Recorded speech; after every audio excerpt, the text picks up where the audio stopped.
Hi and welcome back to my third episode. Let's talk production. I'm going to combine a few things together, which is the signal flow, troubleshooting, and powering your equipment up and down.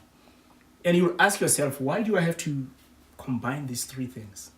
It's because they all make sense together. Let's start with your signal flow. One thing that people tend to ignore is the fact that when you're having a problem within the audio path, you need to follow the signal. It's very important. Some people, they just jump to the amps or they jump somewhere else without following the signal. And that actually tends to make everything to take too long. Why? Because you're leaving the small problem. The problem is starting with the mic cable. And all you're looking for, you jump into the amps. But if you know your signal flow, it's so easy for you to actually check your mic, if the mic cable is working, before you do anything. If the mic cable is not working, or if you suspect the mic cable, bring another mic cable, connect it. If the other cable is giving you a problem, you move to the next thing.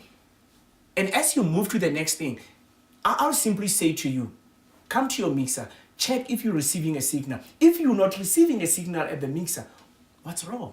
Does it mean that something is passing that you cannot see? No, that means the signal is not reaching the mixer. If the signal is reaching the mixer, but you cannot hear it anywhere else, or you cannot even hear it on the output, that simply means you need to check from where the signal ends. I can see my signal comes up until to the mixer, but it's not going anywhere else.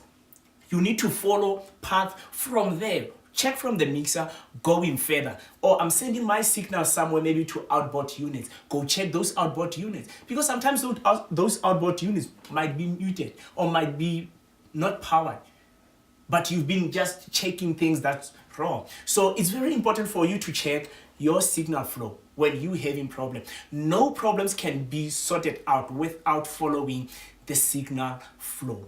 It's so important for you to do that because you can save us time in studio.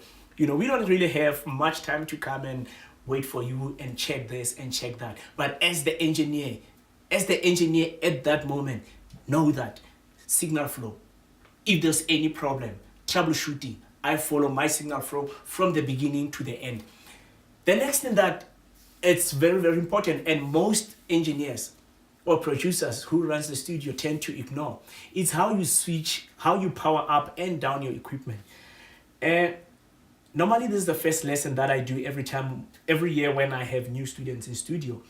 And I actually have to demonstrate to them what I do every day before I put my bag on the floor.